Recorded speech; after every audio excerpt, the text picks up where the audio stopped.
Welcome to the Pockets of Knowledge podcast. I'm your host, Desiree Stanley, here to share some amazing conversations. We're talking business, health, making and saving money, or starting something epic. Think of this as your go-to spot for stories that do a lot more than just kill time. They spark ideas, give you a boost, and perhaps even change the way you look at the world.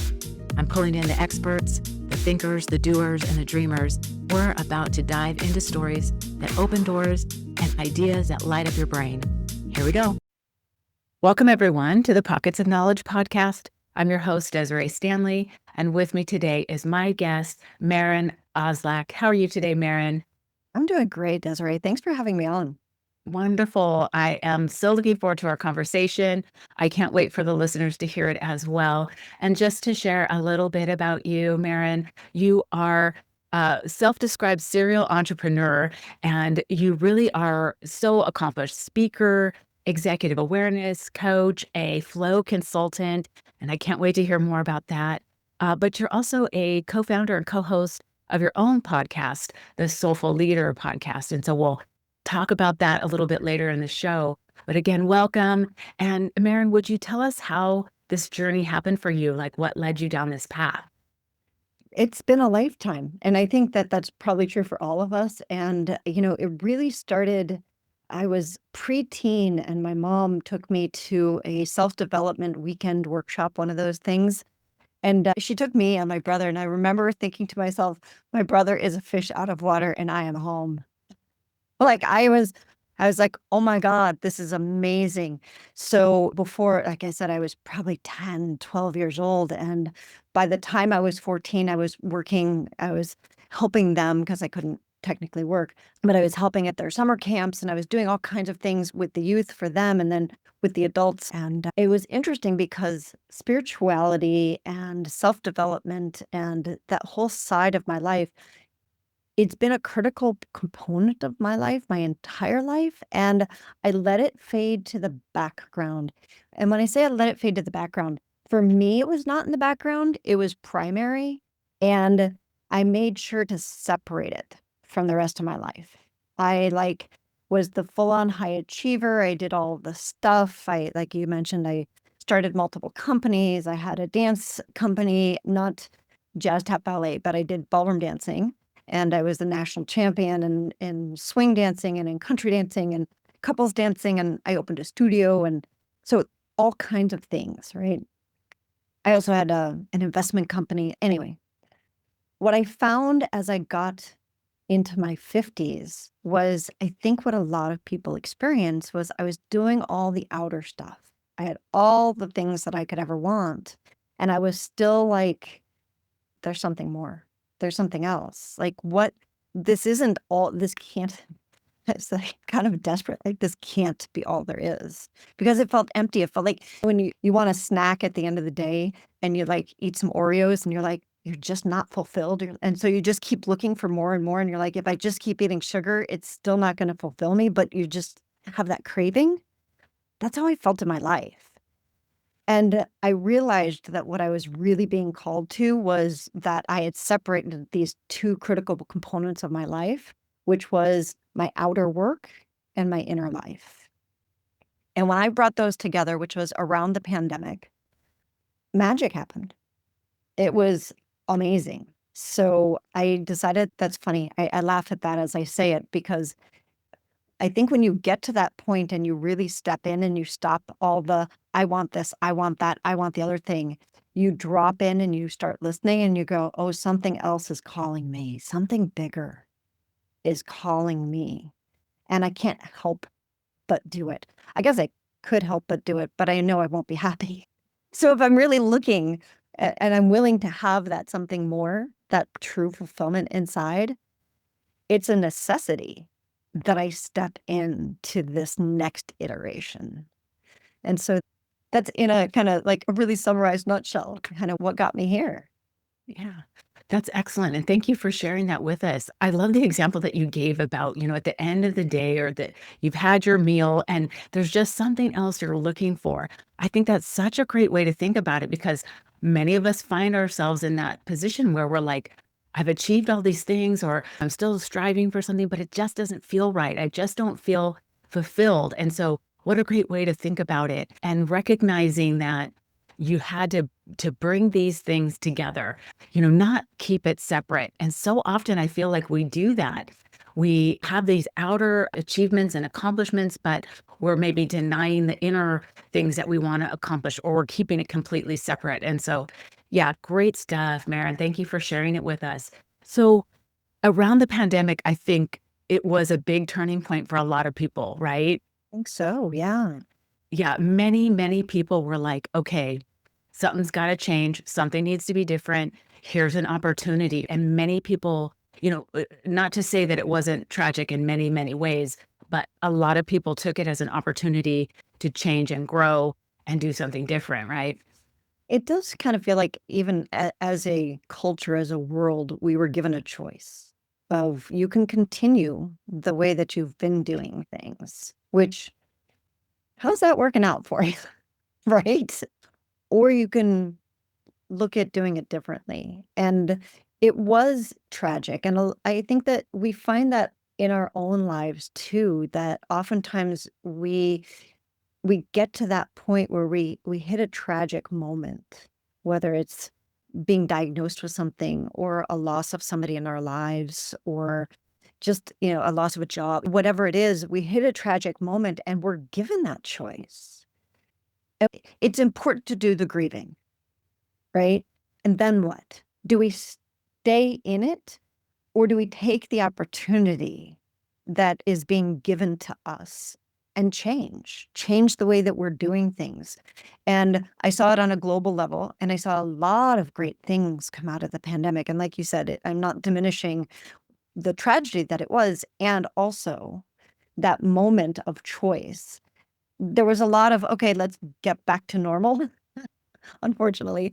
And there's been a lot of change since then. So, you know, the bigger picture, when we look at the global level, we also see that on a personal level. So kind of like the example of like then at a really personal level of eating the Oreo cookie, whatever, right? So we can always drop it down and look at it at that deeper inner level of like, what does that mean for me?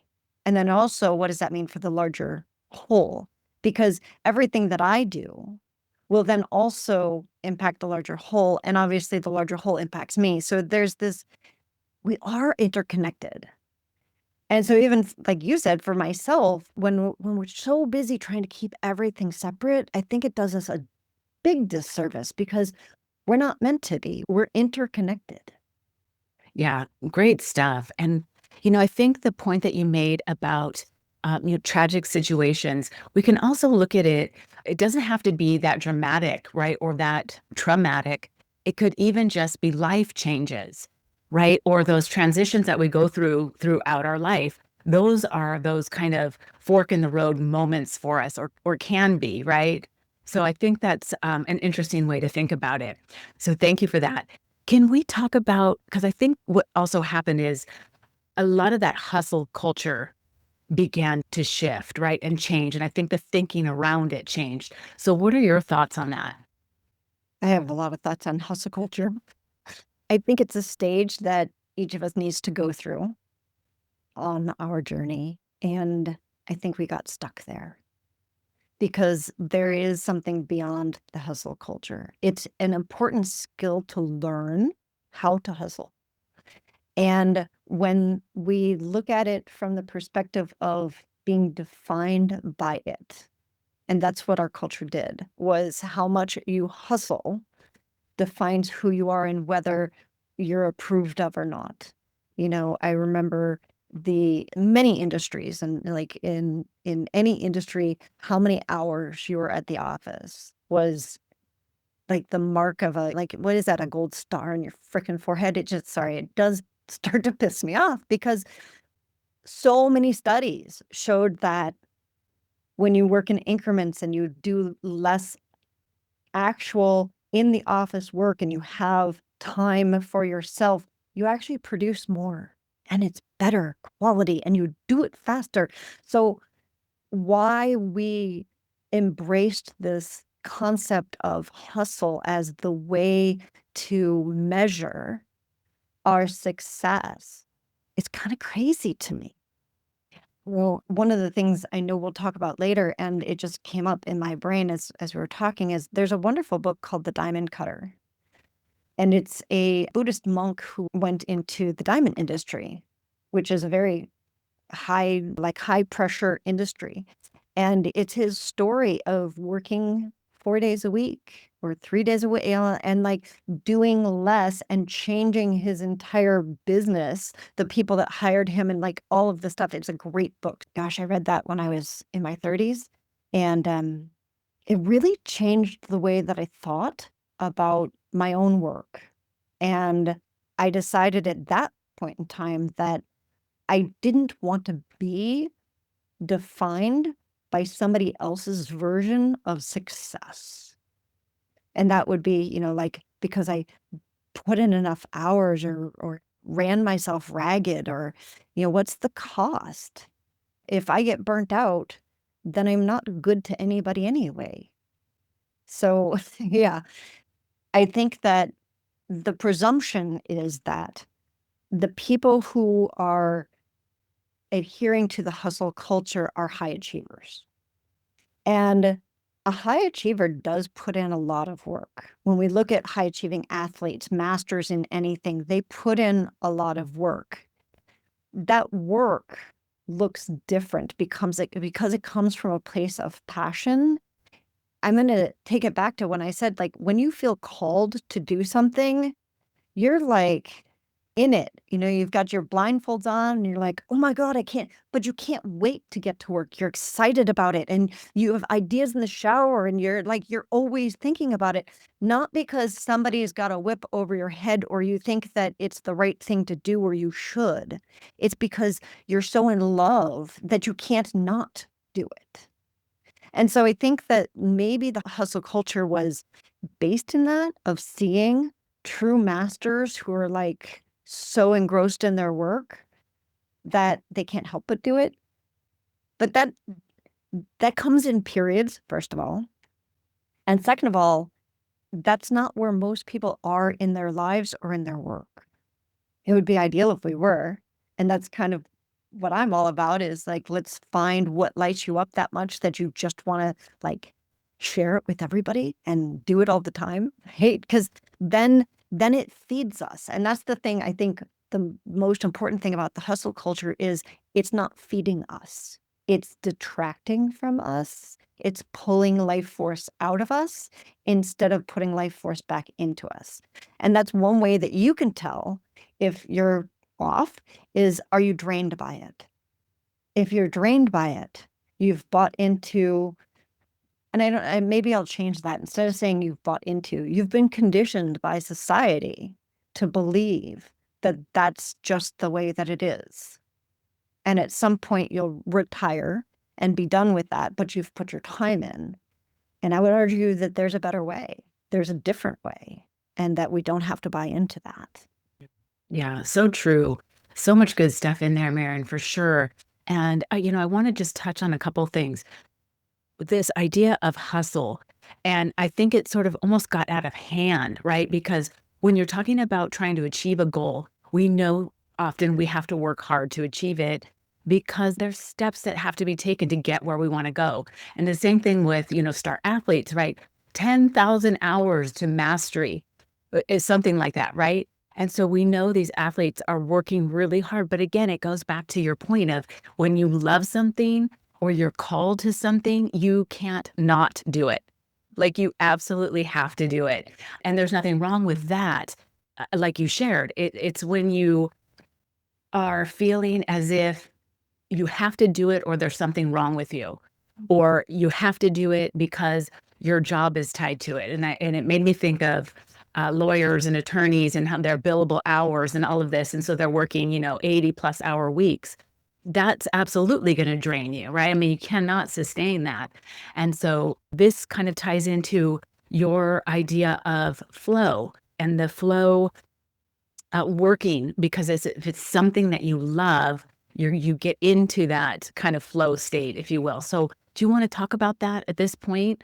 Kind of what that flow means and how we can begin to get into a flow state if we're entrepreneurs or if we're just even working for a corporate environment? Absolutely. For me, so when I kind of had my epiphany aha moment of bringing my life together, I had had a lot of flow states in my life. I had experienced that. I had lived that, and I was not in a flow state at that time. So I was buying into. I owned the ballroom dance studio, and several years earlier, I had an opportunity to close it down. I was in one location, my rent was being raised and raised and raised because I was on month to month, and then I actually moved my location, and I knew at that time that I was no longer interested in running a ballroom dance studio. I had already started to work with people. The way that I taught ballroom dance was I was really teaching life lessons and how to be in flow, like behind this veil of I'm going to teach you to dance, which I also did teach people to dance. It wasn't that I was fooling them. It's just that, there's this whole coaching thing, also going on at the same time. And I realized that I wanted to reach more people than just people that wanted to learn to dance. So I knew that that was the direction that I was moving. And I had offered to my team members, I had 7 people on my team at the time. I had said, if you all want to continue this, I'm not interested in running it. You guys can run it. I'll be your mentor because that's what I would like to do. And I'll support you financially. I'll be your mentor, et cetera. And they were all like, yes, we want to do that. So we moved and the pandemic hit. And I found myself back in my business because those people had to go get jobs. Ballroom dance studio during the pandemic, oh, that was not happening. So yeah, I realized I was completely out of flow. And so I started to look at what does that mean? Not just for me, because if I wanted to be coaching other people, how do I help them to do that? And I realized that it is the inner journey and not the outer journey. I had continued in my studio longer than I really should have because I had this outer success marker of it needs to reach X amount for me to feel successful. Even though I had all of that information and those signals and those signs inside of me saying, you're being called to something bigger. We want you someplace else. This has been great. You've learned everything you need to learn. Let's take this and let's help people learn to dance with their lives and more than, so that life is their partner and not just their spouse that's their partner or their boyfriend or girlfriend, whatever. So that was one of the things that I realized for myself. And the key, I think, is making space of recognizing. First, I think there's a redefining of what success means to each of us. And that's a deep inner dive because we are so conditioned to chase after. And advertising, which is a multi-billion-dollar industry. And I read some statistic that a few years ago, and this was a few years ago, we're inundated by 6 to 10,000 ads a week. And if you think about what an ad is, an advertisement is telling you all the places that you're not good enough or that you don't have enough. So we have this constant inundation telling us all the places that we're not enough. And so how do we find where that is inside of ourselves and get to that place where we're so comfortable and so confident in like, I do know what enough is for me. And I do know what success is for me. So that I can say, I don't need that extra car or that extra because that's going to cost me in my life force, putting it into my job or into my whatever else, right? That was, I think going back, the first thing is redefining what success means to you. And then having an ongoing practice to come back to that. Because just like with like New Year's resolutions or goals that we set or whatever, right? We set the goal and then we come back and we're 2 months later, we're like, oh yeah, I said I was going to do that, right? And so we find that place inside of ourselves and we go, you know what? I'm really comfortable. I'm happy with what I have. I don't need more stuff, even though everything out there is telling me, buy this and do that and, all of these things. Like, what is that for me? What makes me happy? And then I get distracted. Squirrel, right? So having some sort of a regular practice where I check in with that again. Am I still happy? Am I still? And that's one of the things that I got. That's probably why I'm so clear about it, because I got lost on that. I knew where I was going and I got attached to what it looked like instead of really listening to what's next for me. You feel kind of like itchy inside, like, oh, it's not quite right, but I don't know what to do about it. And then we try and figure it out instead of listening. So that would be my third piece, would be like we set out, we tell the universe what we want, and then we don't listen. We don't listen when the UPS angel rings the doorbell and says, it's here, but I'm out there searching. It's being delivered on your front porch, but I'm out there searching. Yeah, thank you for that. That was excellent. Such good stuff in there, Maren, for sure. I just want to touch on a couple of things, and it's remembering why you want anything in your life. What purpose, for what reason? How is that working for you? What is it going to make you happy? Is it going to fulfill you? I mean, asking yourself these questions and coming back to that idea of New Year's resolution or these goals that we're setting for ourselves at any point, remembering why we're doing it and not losing sight of that as we're beginning to make our way through it. And then, like you said, 2 months later, you're like, oh, wait, where was I? What was I doing? Why was I doing that? That continuous checking in process with yourself. But really, it calls for time to dive into why and what for, and what does it mean for you? And how important is it for you in your life? Great stuff. In the United States, we measure the health of our country by gross domestic product, right? Which is kind of an interesting thing, that we measure the health of our country by how much we make.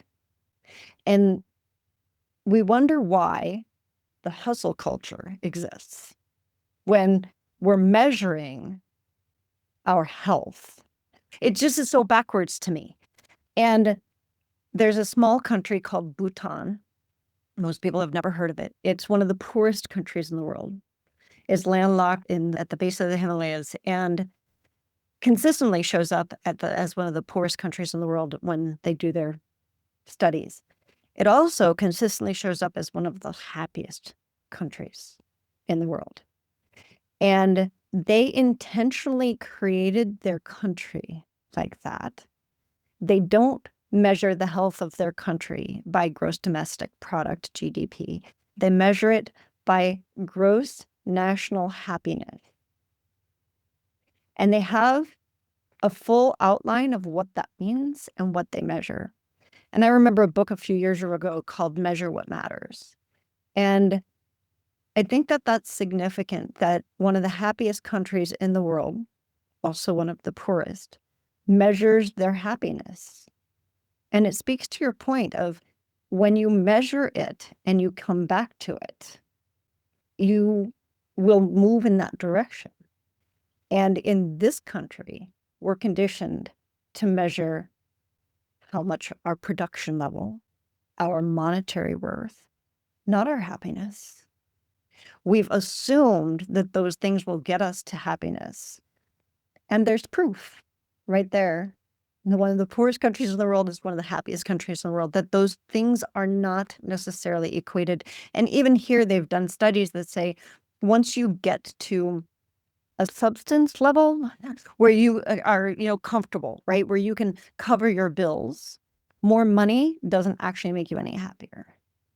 So, it's like that hustle culture thing, it does need to go by the wayside. And we are the antidote, looking inside of ourselves and finding that happiness quotient for ourselves, and then having a way to continue to measure that. That's not based on your production or how much money you're making.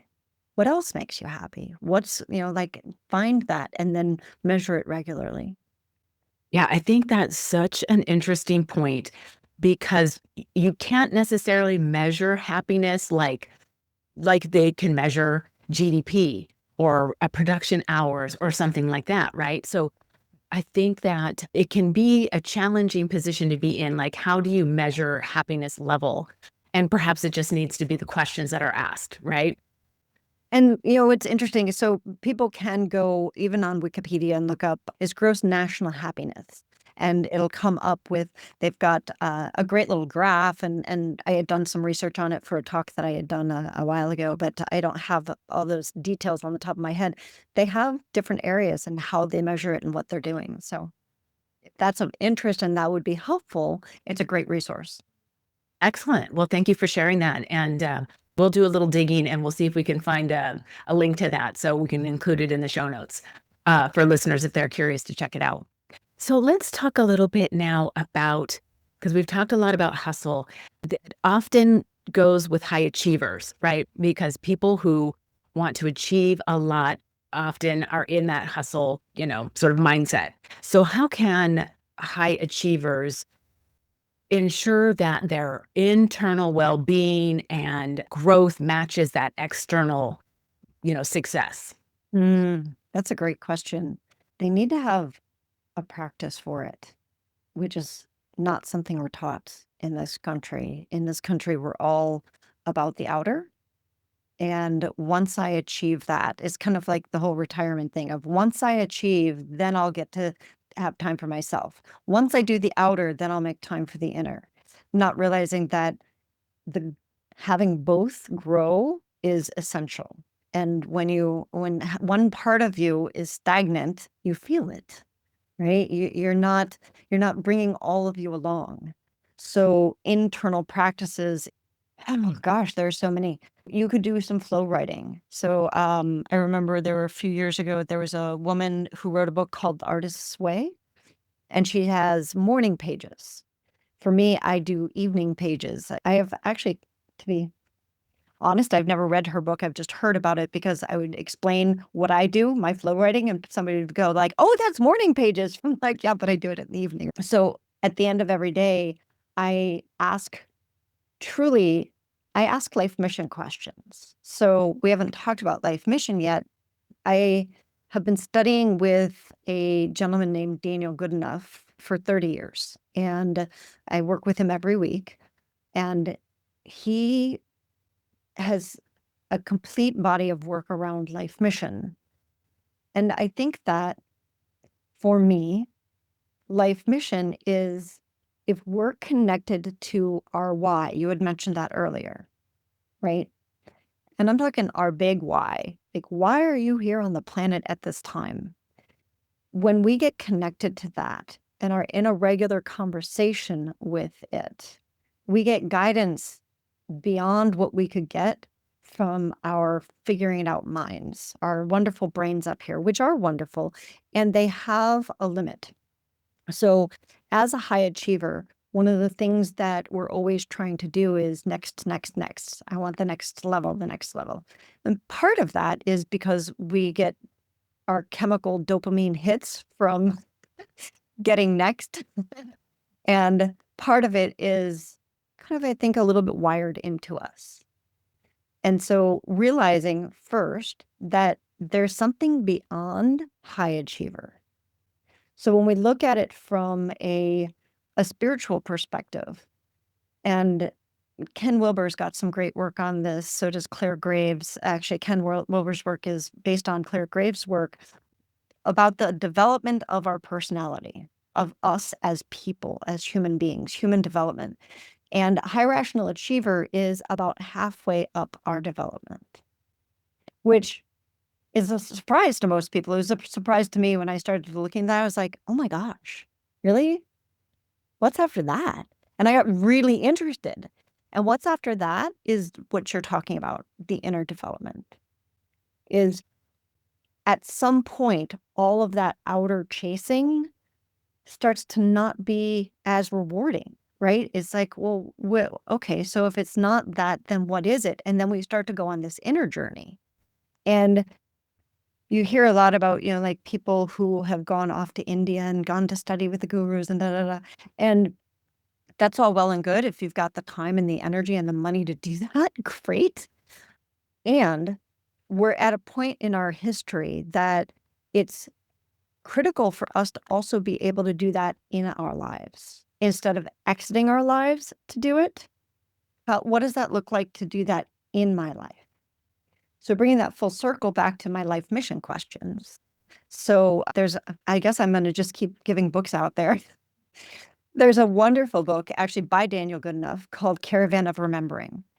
And it is about the remembering for why we're here on the planet. And it's a literal roadmap. And it gives questions in the book, throughout the book. It's this beautiful journey through a caravan. And those questions are things for us to be present to. They're not, I figured it all out. And, so the high achiever, we tend to, because I would include myself in that high achiever thing, is we tend to like check the box. Got it. Been there, done that. Got the medal. Thank you so much. On to the next thing. And the difference between like a fixed mindset and a growth mindset, or like infinite game and the finite game, right? The finite game is it's done, check the box, got the ribbon. The infinite game is I'm in it for a lifetime. I'm in it like it's an ongoing, I get to explore it my entire life. And that's the way that our life mission is. It's something that we do throughout our life that keeps changing. The vehicle will change. And so being in an ongoing conversation, that's the growth of the inner, while you're also achieving here on the planet in the outer. So long-winded answer to your question of how does a high achiever also kind of bring that inner along with them is, ask questions, be in the quest, instead of looking at it as a finite, I need to figure it out and do it, be in the infinite of what's it like to be in the conversation with life about why I'm here and the internal journey. Oh my gosh, that was fabulous. Oh, thank you so much, Maren. So much good stuff in there. And I want to just touch on you mentioned like traveling to Nepal or Himalayas or taking these spiritual journeys that we've been able to do, I think, a little bit easier because of, the convenience of flights and so on and so forth. But not having to stop our daily life to go and do that. It's so important that we're bringing that into our daily life. Like you pointed out, I think that's such a good point to remember. It's that if you can't take that journey, it doesn't mean you're not going to be successful in your spiritual journey. It just means you need to look at it in a different way. Bring that into your daily life and figure out how it comes together for you.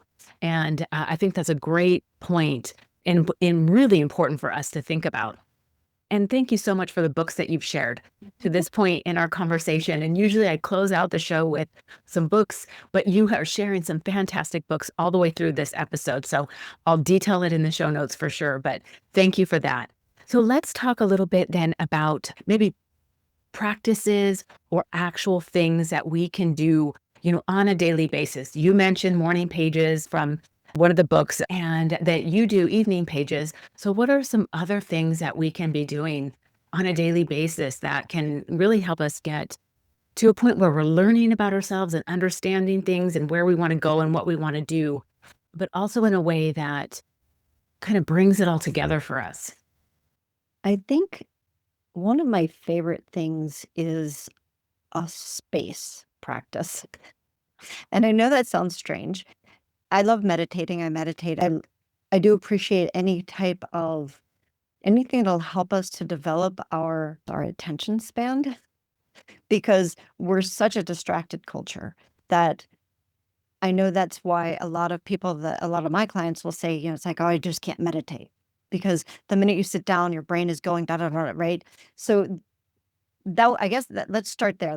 Let's start with some sort of a practice that will allow you to quiet the inner mind chatter. And when we talk about flow, that's one of the essential components of it. And anybody that you've talked to, that is, even for ourselves, when we're in flow, the mind chatter is not happening. We lose track of time because we're so engrossed, and we wake up or we look up and we go, oh my God, 4 hours have passed. Oh my God, I forgot to eat. Oh my God. And you know what? During that entire time, there was not one itty bitty shitty committee. And that's what my podcast partner calls it, going through our brain, or the laundry list of I need to do that and you did it like that, right? The constant. So we all know what it feels like to be in flow, and we can do it because we've done it. It's doing it on demand. And that's what meditation helps us to do, is to develop that skill of quieting the mind chatter. So then taking that a slightly separate thing, which is a space. So if you think of a paragraph, the reason that what the words on the page mean is because there's space between each word, space between each line, space between the paragraphs. For anyone out there who's done any kind of art, you know that white space is what makes, it's like understanding the relationship between the line and the white space, right? It's what makes the art actually work, is the space around it. And yet in our lives, we're cramming it full. I need more stuff. I need more to do more. I haven't done enough. I'm constant, like more. So anytime we sit and have space, we feel like I should be doing something. I can't do this. Or we fill it with doom scrolling or binge watching. We're constantly filling. And if we're already full, where is there room for the why, for the fulfillment, for the true fulfillment? Because we've eaten so many of the Oreos, right? So a practice of making space, allowing space in our lives. And it can be as simple as when you're driving, start to become aware of the space that's between you and the car in front of you. When you're doing anything, be aware of the space. So like I'll do this a lot. I walk in the forest preserve, and instead of looking at the trees or at the plants, I'll look at the space in between. So I'll start to become aware of space and in different places in my life. And then when I find that I sit down and I look for the space inside myself, because that would be the second level of the exercise, is sit down and make space for yourself to just be, which in our very doing culture, that's like, what? So we practice starting with the other things, right? So meditation to help us to develop the skill of being present and letting go of the mind chatter, and then cultivating space for what we really want, for the deep inner journey that we're all here on. Mm. Those would be a couple of fun ones to play with.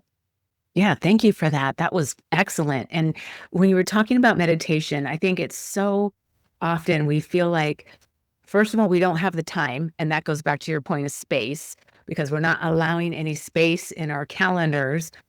And then, my mind just won't shut off. I just can't get my mind to stop thinking these things, and it goes back to practice, right? And so we've got to carve out the time, allow the space in our calendar, begin to open that up so that we can take that time to meditate, and then practice the quieting of the mind. And I love that there's so many great ways to think about it. Like these thoughts are like clouds that are passing by, and you just watch them go and you come back. And it does take time and practice to get better at it. And I know that everybody is capable of meditating, right? It's just making that space and taking the time to work on it and practice. So great suggestions. Thank you so much. It's so important. I totally agree with you. Again, to come back to why we want to do anything with our lives, we need to have the time and space to think about that. So good stuff. Can we talk a little bit now about leadership? And, for people who are entrepreneurs or leading a team, or maybe are, a manager in a corporate environment, what's your description, if you will, of a soulful leader versus like a traditional leader? Because this is something that you talk about a lot. I think that, and in your podcast, the Soulful Leader podcast. So what are your thoughts on that you want to share? Well, first off, let's talk about leadership, because I know we traditionally define that as a role that we have. And Stephanie, who is my podcasting partner, and partner in the Soulful Leader project that we have, think of leadership as anybody, if you have influence, if there's anybody in your life that looks up to you, you're a leader. And we don't think of ourselves like that. And so we don't give ourselves the credit. And the other thing is that there's an inner leadership that goes on. And this starts to answer your question about soulful leadership is when we look at ourselves as leaders through our lives, regardless of whether we have a leadership position, quote unquote, then that inner leadership, how we lead ourselves, is it coming from an outer system that has conditioned me? Or is it coming from a place that is an inner knowing and calling? And am I really following that and honoring, I guess, the bigger why, to go back to, like the bigger why of why we're here? Or am I just running after all the things that I was taught that I'm supposed to run after? And I love there's a mystic named Hazrat Inayat Khan, and he's got a book. I'm trying to remember the name of it. I will get it to you. And he actually talks about, like, go after everything that you want. And the reason to chase after everything that you want is because at some point you'll realize that all that outer stuff is not what you want at all. And that's the soulful leadership, is getting to that place. It's the inner journey. It's changing the inner to change the outer. And there's two aspects of that for me anyway, is one of them, when I change how I think about and who I am on the inside, how I perceive what's going on outside changes drastically. The other piece of it is beyond how I perceive it, I actually do change what's going on outside of me. So there are both of those that happen, and that comes from soulful leadership. And traditional leadership, again, going back to measuring what matters, right? Traditional leadership measures all the outer things that it's easy to measure. It's easy to check that box and say, yep, we got that, we got that, we got that, right? I went to the leadership development conference, and I do this and I do that and all those things. Soulful leadership is much harder to measure because it comes from a place deep within us. It's based on values. How do you measure values? It's based on your inner why and being connected to that in an ongoing conversation. So it's a very different way of being in the world that comes from an inner place more so than an outer place. Yeah, excellent stuff in there for sure. I think this idea of knowing that you actually have an impression that you're giving to the world, and anytime you change something within you, you're going to be changing not just how other people react to you, but how you see the world. And so I think that's such a great thing to remember. And the leadership point that you made, like the traditional leadership is, all those exterior things that we've been trained to recognize as leaders. But truly, if you're a parent, if you are a friend, you could be a leader. I mean, anybody could be considered a leader if there are people in your life who may be influenced by what you're doing, right? Yeah, if the neighbor's kid looks up to you, you're in a leadership position. Nobody signs your paycheck like that. And you impact how that child is like. And it's so funny because we think we know, and we so don't know. Like, I have no idea the impact that I've had in my life, and how many people that saw me from afar as a ballroom dance pro. It's like people saw me from afar all the time. I taught people on multiple continents, and I have no idea. Somebody out there might be, oh, that lady once told me. We don't know. And so that's where the inner leadership comes in, because when I'm grumpy with myself, I'm going to be grumpy with everybody else out there. When I'm being a good leader with myself, now I'm walking in the world like that.